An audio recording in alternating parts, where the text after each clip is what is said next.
Hello, welcome to Math for All, where we make math creative, curious, and inclusive for everyone. I'm Molly Vokey. And I'm Heidi Subnani. Thank you so much for joining us this evening for our last show this season. I know, that seems crazy. We've had 4 seasons. No, It's wild. it's amazing the number of amazing guests that we've had on. And if you've missed one, you can always watch or just listen on our YouTube channel or our Facebook page. You can also follow us on Blue Sky and our website. So any of those places, if you're wanting to hear more about any of our amazing guests, you can do it at any of those spaces. You can also find out where Molly and I will be over the summer. We'll end up at a couple of conferences, not too many, but. Well, you more than me, but that's fine. Yes, and you can find our book at Didex. If you're looking for some learning on fractions, decimals, and integers. And today we're going to end our season talking about manipulatives. So exciting. I think anybody who watches us knows that we love manipulatives. So we are going to be talking to Brittany Hege today about upper level elementary using manipulatives. So Brittany Hege is a math educator who has worked with students and teachers in both upper elementary and middle grades. She holds a master's degree in elementary mathematics education and is passionate about helping teachers grow their understanding of the math concepts they teach. Brittany believes in the power of experiencing math through hands-on work and uses her platform, Mix and Math, to equip upper elementary teachers with the knowledge and confidence to inspire a generation of empowered math learners. So let's bring her in. Hello. Welcome. Thank you for having me. We're very excited. We love manipulatives. So anybody who wants to come on here and talk about that is good by us. So yes, I love talking about them. Yeah. Well, that's what you do all the time. And you focus. Well, anyways, all right. We'll talk about that when it's time. When it's time. I'm rushing. Not do that. Before we get to that. I know. We love to start with this. It lets people know a little bit more about you if they don't know your story. So what is your math story?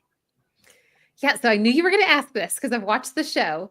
And I don't have an exciting math story through like my elementary, middle school, high school years. I did when I was in elementary school. I went to an international school. And so a lot of, I was French immersion. And so a lot of my teachers were from Europe. And so I learned math like the European way. So there were a lot of algorithms that were not the same algorithms here in the United States. So when I went to middle school, I kind of had to like relearn math. I knew a very surface level version of math, but it was like, nope, you don't do the division. You don't set the division sign like this. It's actually like this. So I kind of like relearned it. Didn't really understand why. I just felt like I was being told what to do. I was kind of a little bit combative in the sense that I was like, why do I have to show my work? So I wasn't excellent at math, but I didn't struggle. I don't have anything that really stands out until I became a teacher. And I remember my first year teaching 5th grade math, and we got to like a multiplication problem. And I think we needed to know like 9 times 12. And I remember standing at the front of the class, like looking for the kid I knew would know the answer, be like, all right, class, like, what is it? And I think it was honestly like in that moment that I was like, I don't know my multiplication facts. Like, and I'm a 5th grade math teacher. I didn't have them memorized. I didn't have strategies to figure out what 9 times 12 was.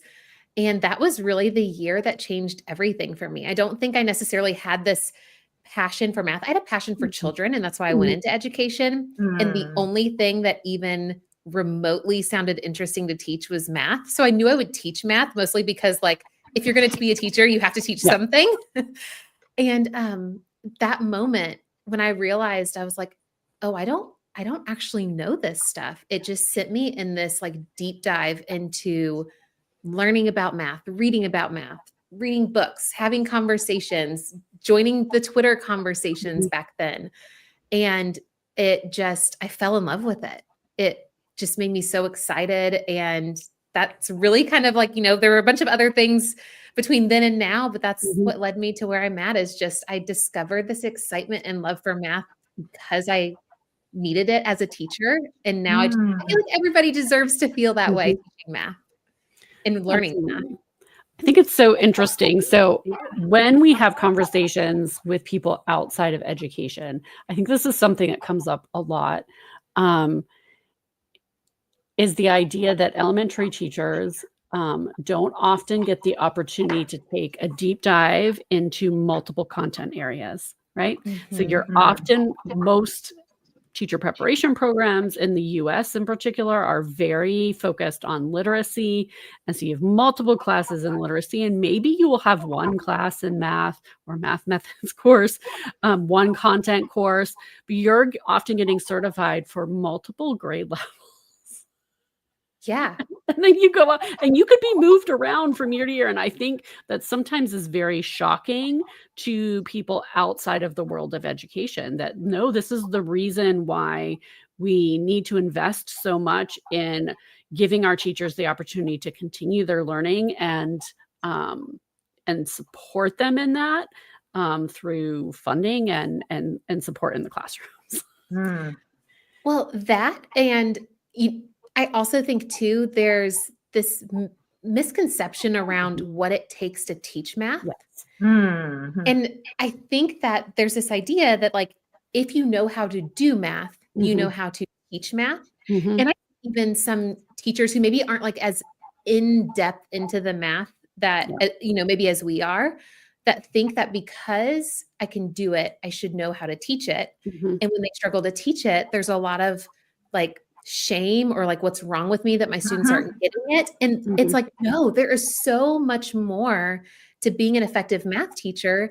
And so it's okay that you need to learn, that you need to grow. Like all of us are still learning and growing. And if we have this like really small, if we think that teaching math is just this amount of knowledge, of course we feel inadequate when that amount of knowledge isn't what we need to be effective. And so I think it's two sides of that. It's like we're not getting enough training in undergrad. And then when we get into the field and we're teaching, we're also not getting the professional development that we maybe need for that position that we're in. Because a K-6, I had one math class in undergrad, and I'm supposed to know everything from kindergarten through 6th grade about math. Right. And now I spend all my time just focusing on 3rd through 5th grade. And I'm like, and there's still more to learn. Yeah. That's exactly what I was going to say before when we started. Like, you have a pretty narrow focus for the work that you do, which is kind of amazing, because most people who are in consulting or, doing this kind of work kind of have to be specialized in all of the, K to 8 or K to 6 or something. So that it is something. My daughter just graduated with a teaching degree, and she had two math classes. And honestly, you're so right. And I felt this way too. I was a math major in college, and so I took a lot of math going all the way through school. Lots of which I don't remember. And it's amazing to think that, like, I wonder how many reading courses or English courses you had to take versus the number of math courses that you had to take. But almost you don't know what you don't know until you have to teach it. Right? Like that's almost the message of your story, right? Like, you didn't understand what you didn't know until you had to then go and impart that information to somebody else. And that's where the real journey begins.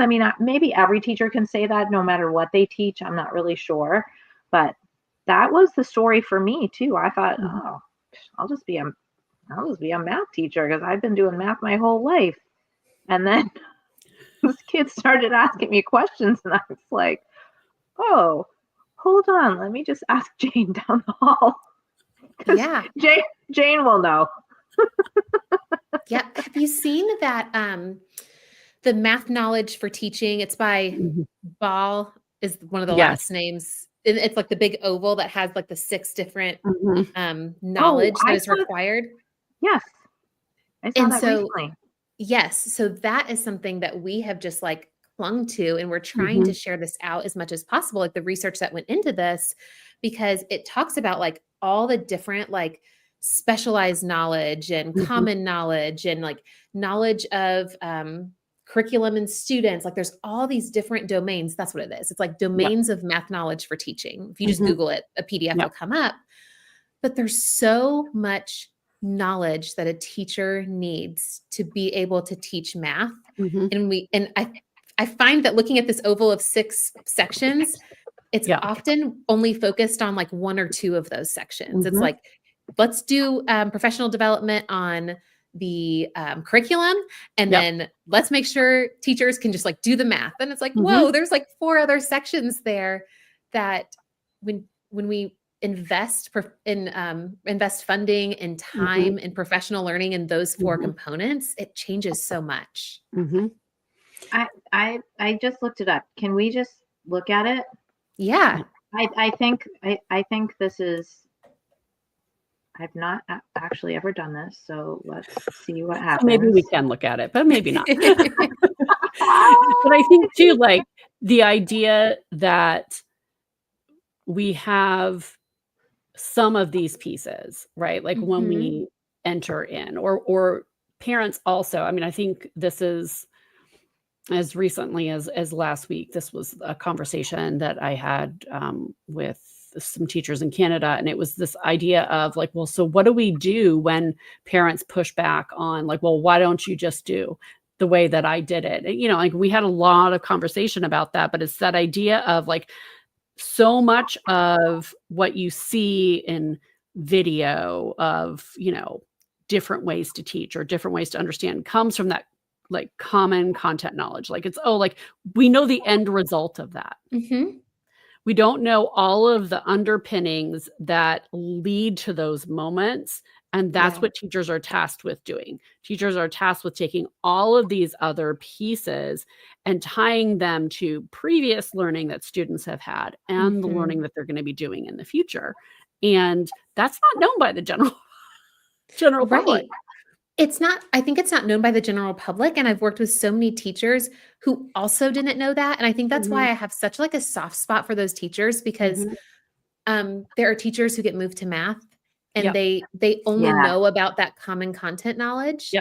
And when they are struggling, they feel like something is wrong with them. And it's like, no, you just have not experienced all these other parts. Like you have not learned all these other parts. And so it's understandable that you're struggling and you don't feel like you have the knowledge to meet your students' needs when you only have 1 or 2 of these parts.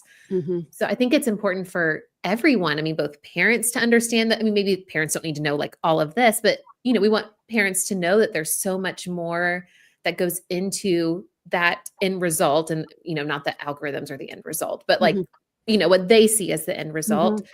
Right. And I think teachers and administrators, there's a lot of, my husband's an administrator, but there's a lot of administrators who don't know that, that there's so much more required to be an effective math teacher than just, okay, like they seem like they're good at math. Like they can get the tip pretty quickly. So they'll be a great 5th grade math teacher. Right. But also that's a thing too, right? Like that's almost like being an elementary school teacher. You have to know all the subjects, and the principal has to know all of the subjects and the teaching. And so that's a whole ball of wax there too. This is the one you're talking about, right? Yeah. And there's another PDF that, I mean, if you just Google and then put PDF, there's one that that pops up that gives like an explanation of each of these 6 domains. But yes, that's exactly what I was referring to. Yeah. Well, so, it's certainly a lot to know. So when we think about that, and then like think about your question, because I definitely want us to have time for that. Why are math manipulatives, or why do they belong in upper elementary? And I think there's some people out there who would say like that's just for K2 land. We are of the belief that they're like K-12 and above, but why is it so critical in the upper elementary classroom? I was thinking about this, and I almost want to flip the question and be like, if they're so critical in K2, like, why are they not important in 3-5? Are students done learning new things about math? Are they done like exploring patterns? Like, we use manipulatives, I mean, in so many different ways, right? We use them to like help us make sense of math.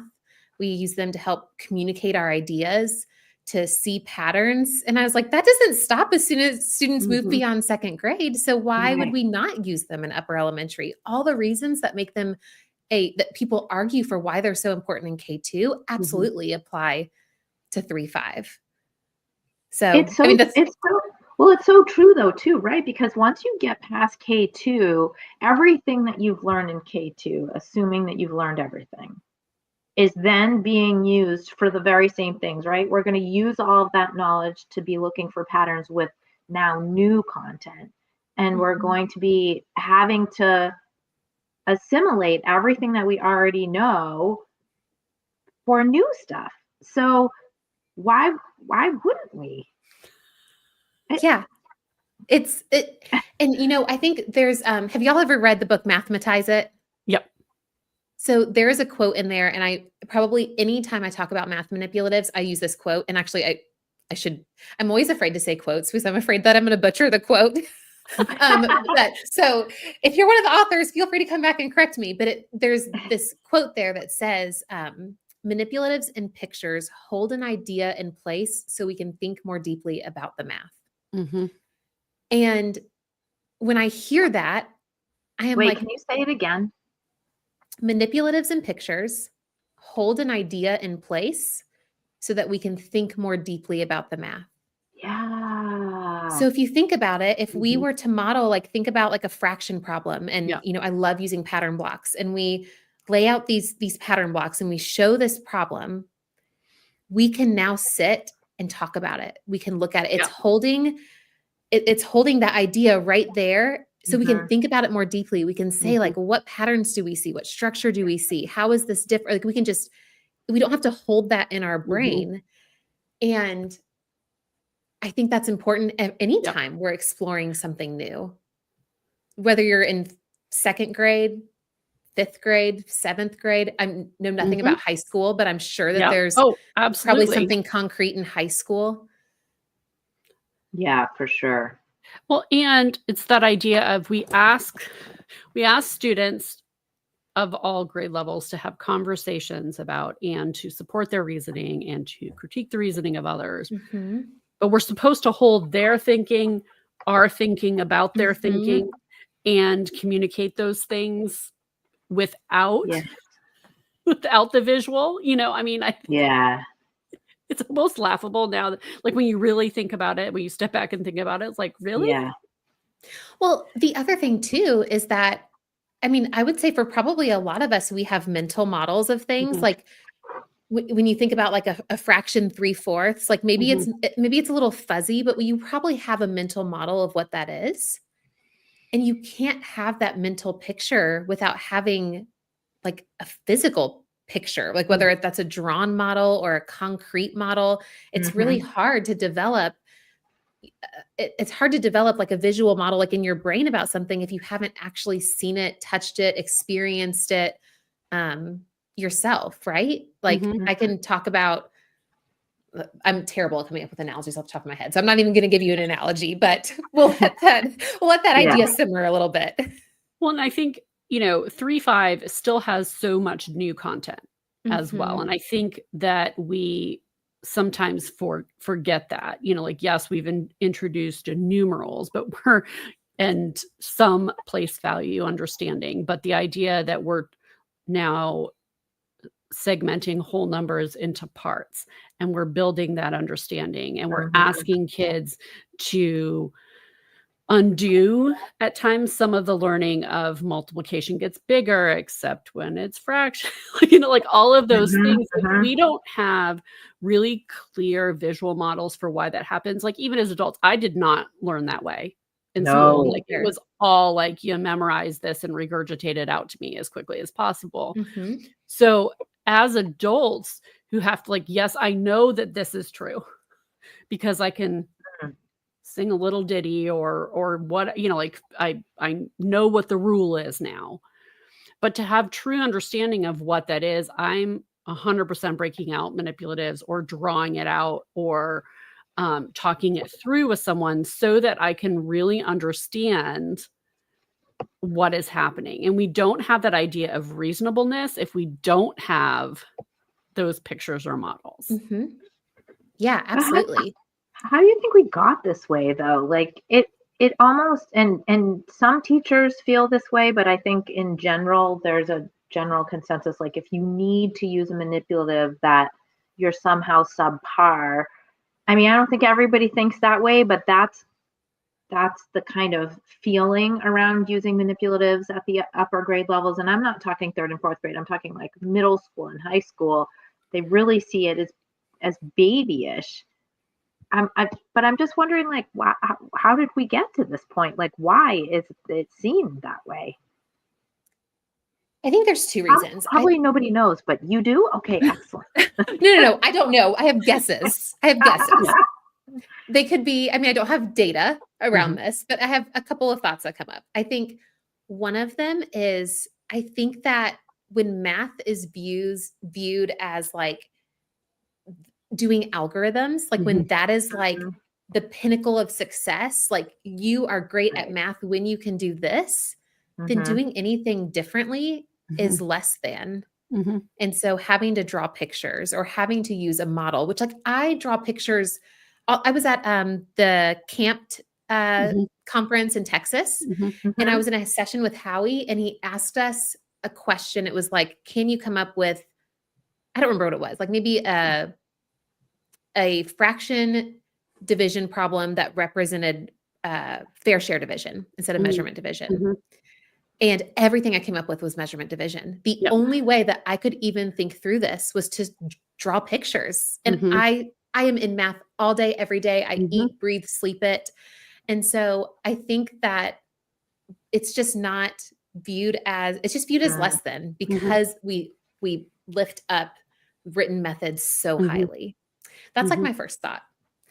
My second thought is, and that's kind of more maybe like on the student end, like if we unintentionally say like, the algorithm, maybe not we're saying it, but our actions are, if the goal is always, when we're sequencing tasks and then the written method is always the one that's like, okay, this is the best, this is what we've been working towards, then I think we can like unintentionally communicate that to students. But I also think from a teacher perspective, I think if we use math manipulatives, I think math manipulatives are great and they can be used for good, but they can also be used in a very procedural way.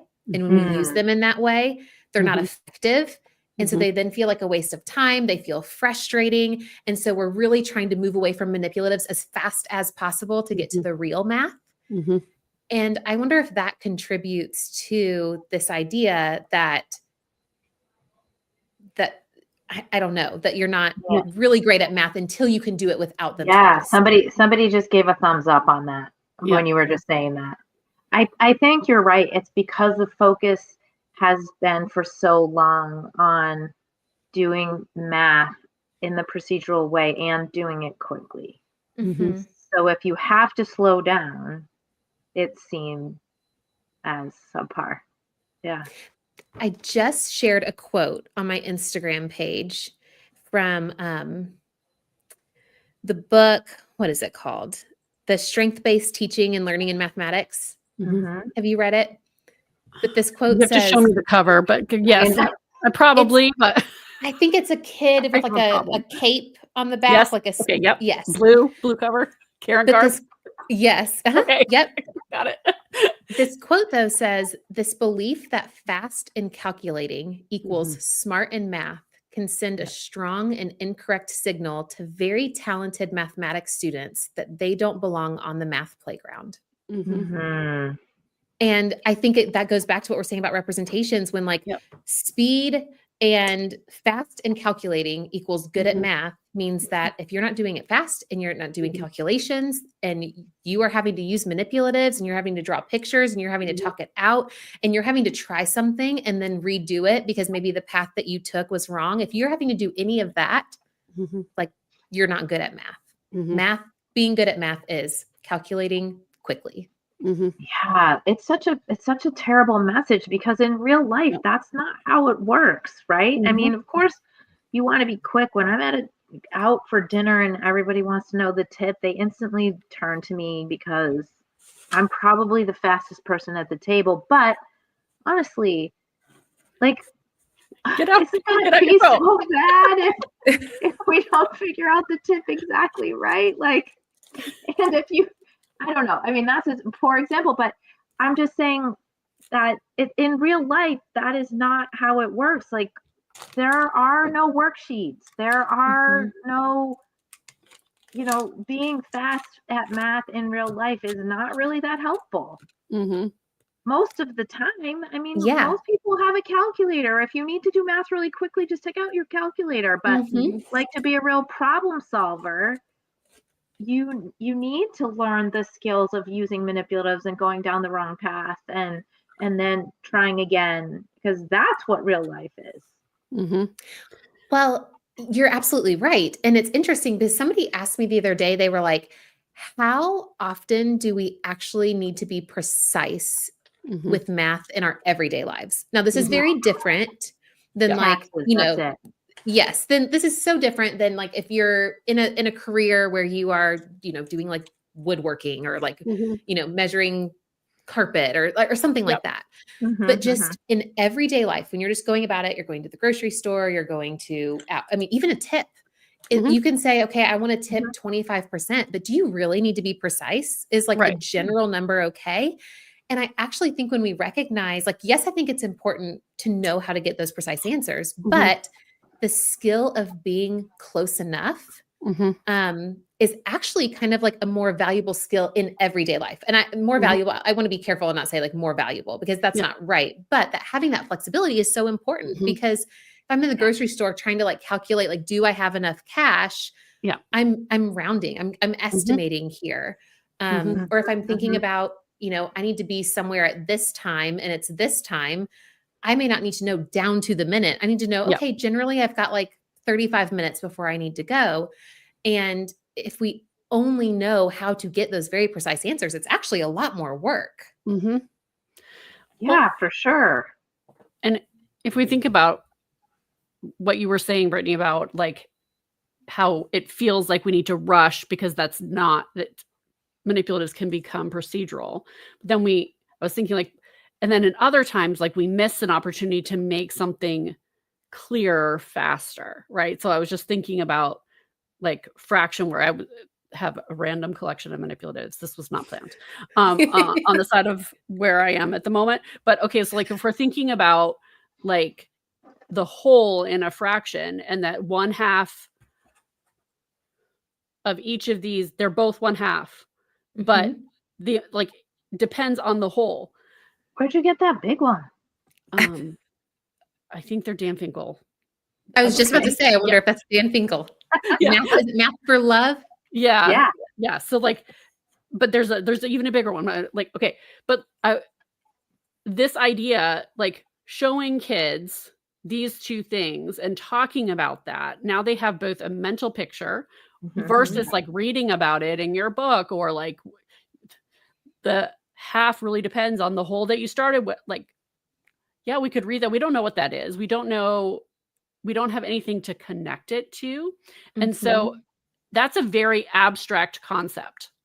Yes. The idea that the size of the half can change depending on what the whole is. For kids to have that understanding for real, if we jumped to numbers saying like, this is going to take too long and they're going to want to play with this for a moment. That's like part of learning. this is quicker than the other, but we're short-circuiting that by taking this away sometimes. Well, it's quicker if you want to learn it. Yes. If you just want to teach it, it's quick. It can be quicker to do it the other way. Yeah. It doesn't mean it's learned, right? Yep. So you say and spray, just, Yeah. And it's actually really interesting. So I was telling someone, back like during the election, I was like, I don't argue politics with people because if you don't have the same values, then the arguments, like it doesn't really matter. You're not arguing the same thing. And I actually think when I'm working with teachers, if one teacher is valuing like correct answers or how quickly you can get something, me telling you why you should use math manipulatives is a pointless argument, right? Because exactly what you just said, like what's the end goal? It's like manipulatives are are fantastic, right? But to convince somebody the power of them, we have to make sure that our end goal is aligned first. Yeah. Because if it's just to pass a test, if it's just to get a right answer, if it's just to learn the algorithm, then drill and kill is super effective to get somebody to get to that point. Maybe it's not long lasting, but to actually have understanding, yes, exactly what you're saying. Manipulatives are the quicker, stronger tool, but we've got to make sure like our what we value as math is aligned. I think that's the critical piece, right? Like we can't argue about facts if we don't agree what the facts are. and the same idea of if our understanding of what math is and the type of math that our students need to be numerate in this society, if we don't agree on those things, or if we can't have like some consistency within our beliefs about that, then that's going to be a real challenge to get teachers, parents, administrators who would have to like shell out for them, the money to buy the manipulatives. That's a whole other thing. Yeah, agreed. And it's work. I mean, when you're working with teachers, you have, just like being with students, you have all different beliefs in what's important in math, and what's the biggest goal is often not understanding. It's being able to perform. So you have to do that work first almost. And that's often not, I mean, Heidi and I both, go into schools, and as do you, and we're not often asked to look at that type of work, right? Like to get teachers on the same page in terms of what we believe. Often it's like, this is what we believe up here, and so then everyone's going to do the work that revolves around this, even if you don't believe in that. Yeah. Well, and it's interesting because I think that math manipulatives are so effective for students, but I actually think they're incredibly effective for teachers. Like I have found that getting teachers to work with manipulatives and actually see the math for themselves, it might even be their first time that they've actually seen and understood math. Like that light bulb moment has been the thing that I think leads to more curiosity, more like, oh, what else don't I know? Or what else don't I really understand? Or like maybe there is something really great about kids actually understanding it versus just being able to carry out a procedure. And so that's really probably one of the main reasons I love math manipulatives, is because for me, it's the thing that like kind of like hooks teachers and gets them excited about the math that they're teaching. Yeah, I agree. I feel that, when I first started teaching and didn't have all the answers to the questions that I was being asked. Welcome back, Heidi. Yeah, sorry. She was frozen, but we could still hear her voice. So I was like glad about that. I was like, that's a good problem solver. An awkward position to be in, but just go and come back in when all else fails. But it's so true. And Brittany, you give such a good example because fractions are like a perfect example for people to latch on to when you're talking about manipulatives, because it it's my first memory of a turning point in my learning as an adult where I had a big understanding of mathematics that I could do. I could always do it and get answers, but I didn't always understand it. And so that was a turning point for me. And manipulatives were the key to that understanding, along with being able to make mistakes, being in a setting where that was encouraged, and to be talking, which was not really my previous experience with being a student of mathematics.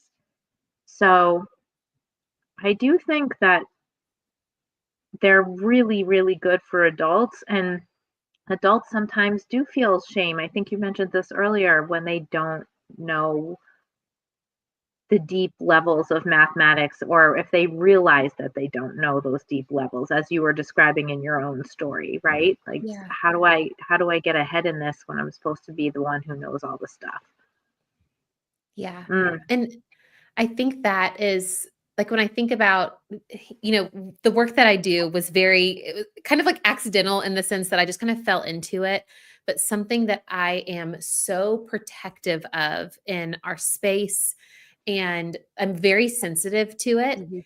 is making sure that the space that teachers are learning in feels incredibly compassionate, incredibly just kind and open, and we are all learners. I am still learning. I just emailed, I don't know if y'all know Kristen Gray.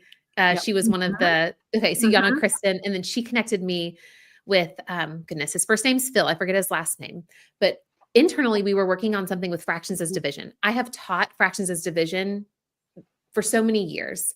And as we are kind of like diving deeper and deeper into it, I was like, there is something I don't understand. Like there Mhm. is this piece of this that I'm not sure I understand how to develop. And so I reached out to them. And no matter how much experience I have, like I want teachers to see Mhm. that we are all still learning. Like there's not yeah. I've arrived with math. I think that's what makes it really exciting. But I just feel like it's so important that teachers feel safe to say, I don't know, Mhm, that they are Mhm. not shamed for that, that does not make them an inadequate teacher. I think that makes Mhm. them better to be in a Mhm. space where they're saying, I don't know this, but I want to learn it. So Mhm. it's not just like it's not conducive for our students to be in a Mhm. space where they don't feel safe to make mistakes and to not know something. It's so not conducive for teachers' growth to be in a space where they don't feel comfortable drawing a picture, using Mhm. manipulatives, asking, wait, how would I represent this? Yep. Um, mhm, yeah. Yeah, I mean, I think one thing I try and intentionally do the first time I work with teachers is if it is a content related thing, A, obviously there are manipulatives there, but B, like getting halfway through something and stopping. No, I need to go back and redraw or mhm. restart this because I lost my way in this, or like having that ability to Mhm, show vulnerability, I think Mhm. sometimes allows others to understand, oh, okay, that's going to be Yeah. yeah. okay. Like that's going to be okay here. Yeah. Yeah. I remember once, when I was working, and we were working on number talks, and a teacher was doing a number talk in her classroom, and there were a few of us in there observing the number talk. And I remember she stopped and she said, okay, in the middle of this number talk, okay, what do I do now? It was like, oh my God, this is amazing. Somebody felt like comfortable in front of her kids and other teachers to stop and say, what do I do now? And Yeah.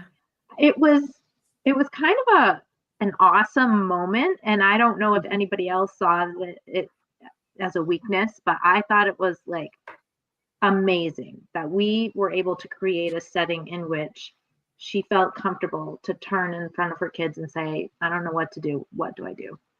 It was Mhm. awesome. That's wonderful. I feel like I just read an article about this.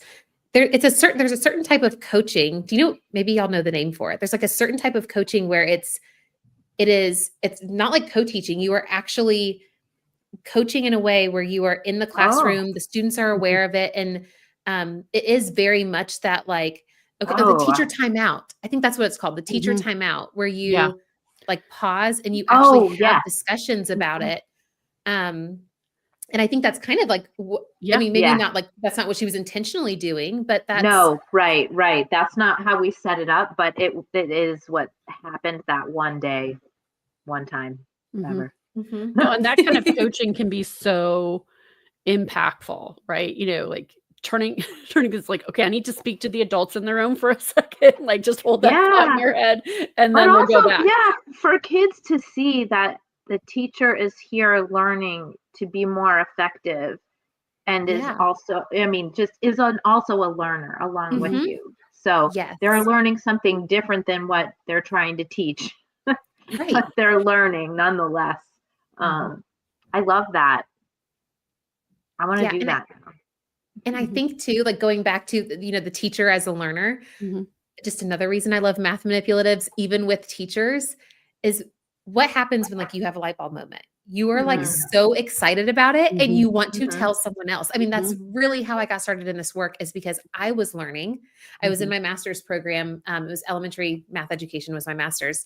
And so I'm doing all of this learning and I'm going into the classroom and I'm using it with students and I'm like, oh my gosh. And I just had to tell someone about it. And that's, how I started sharing all of it online.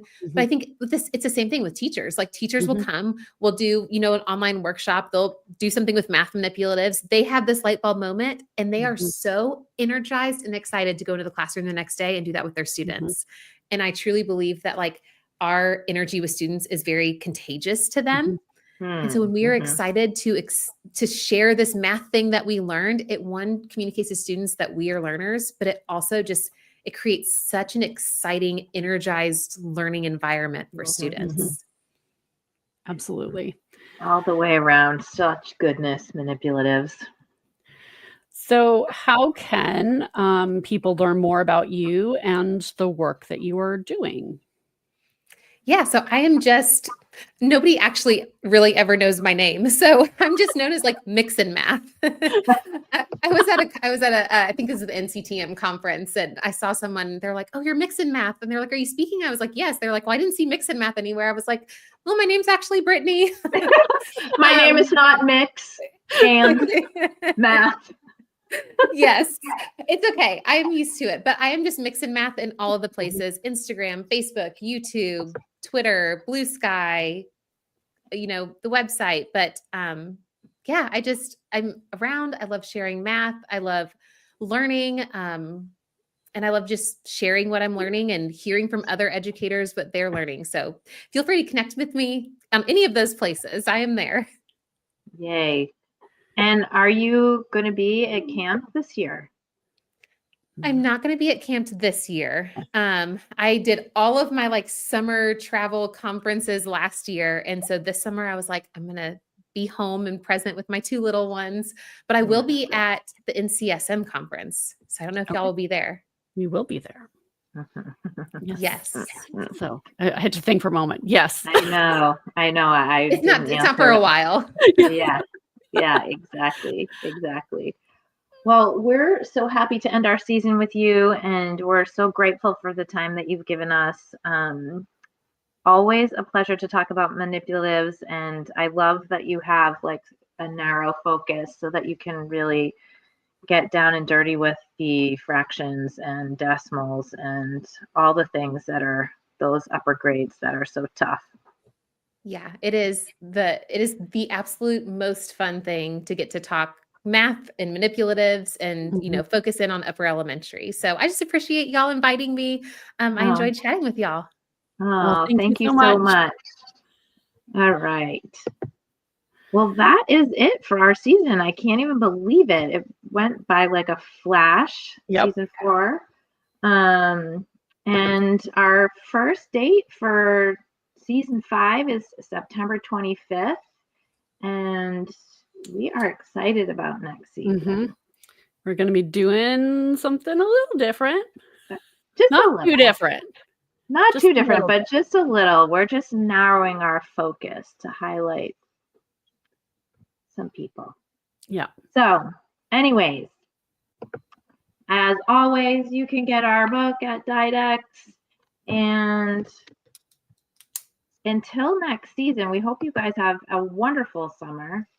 And until next season, we hope that you keep math creative, curious, and inclusive for everyone. Have a great summer, all. Bye-bye.